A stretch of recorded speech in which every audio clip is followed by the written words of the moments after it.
symbolism. There used to be an anti-drug public service announcement that went like this. This is your brain, this is drugs, this is your brain on drugs.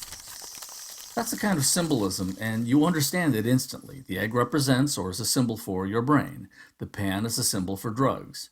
The relationship between the two is that the drugs fry your brain.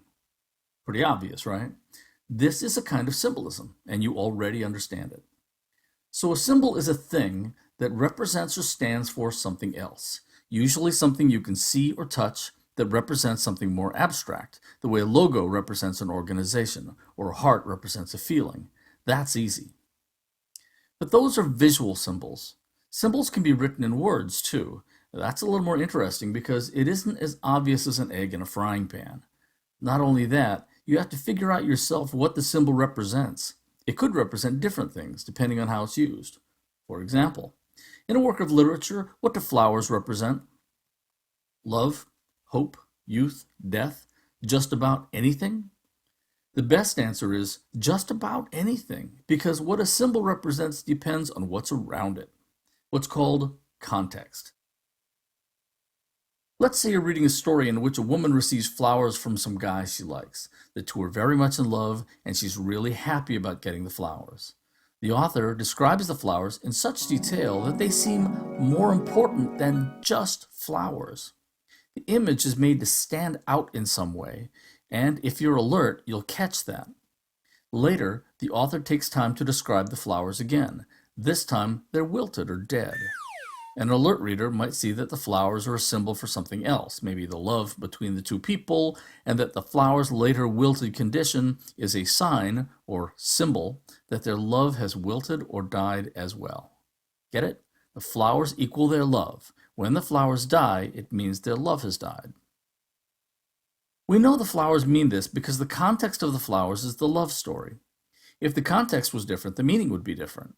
Let's say it was a story about gangsters. The dead flowers in that story could represent the knowledge that the character's life, like the flowers, will be short. It all depends on the context. Or here's another example from film instead of literature. In an old Swedish movie called Wild Strawberries, an old man takes a trip from one city to another. It's a long drive.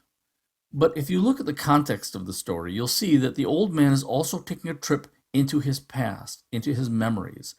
And just as he encounters surprises and unpleasantness on the physical trip, he's also discovering unpleasant things about himself and his life. The road trip is a symbol for a journey of self-discovery. Furthermore, do you see that in that earlier example that it isn't enough to say that the flowers symbolize the love? That's only half the job. You have to take one more step. You have to look at what the author wants you to feel about the symbol. Because the flowers are shown to be wilted, we're being invited to see that what happened to the symbol, the flowers, has also happened to the thing it represents, their love. So you have to look at the author's attitude towards that symbol. If the author's attitude is deeply respectful, then we are supposed to feel respect as well. If the author's attitude when writing about the wilted flowers is sad, then we're being told that maybe we should feel that way about the two people's wilted feelings for one another as well. I sometimes ask students to find symbols like these in Harper Lee's novel To Kill a Mockingbird. The mockingbird is a symbol. If a character we respect tells us that it's wrong to shoot a mockingbird, then if the mockingbird is a symbol for something or someone else, the author is saying it's wrong to harm that person or thing. If you wanted to get a theme out of that symbol, just figure out what that symbol represents in the real world, not in the fictional world. What in our world could be represented or symbolized by the mockingbird. Certain kinds of people, maybe? And once you get the hang of it, you'll see potential symbols in just about everything. In To Kill a Mockingbird, you can't throw a stick and not hit a symbol.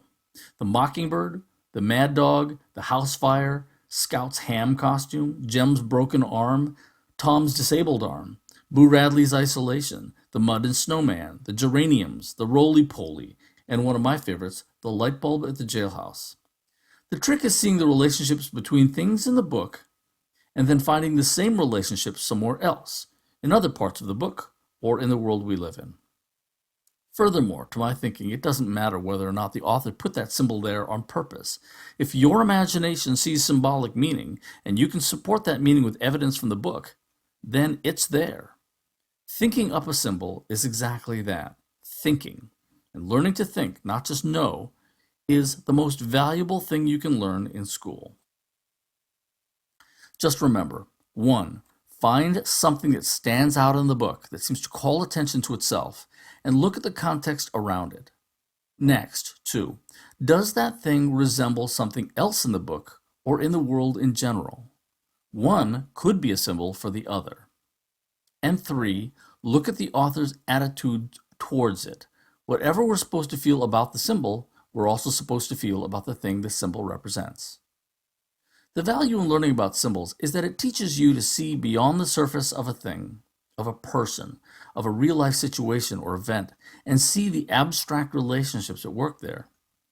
If you can find meaning in a book's symbols, then you can find meaning in your own life and your own world. Now, go find some symbols and happy hunting.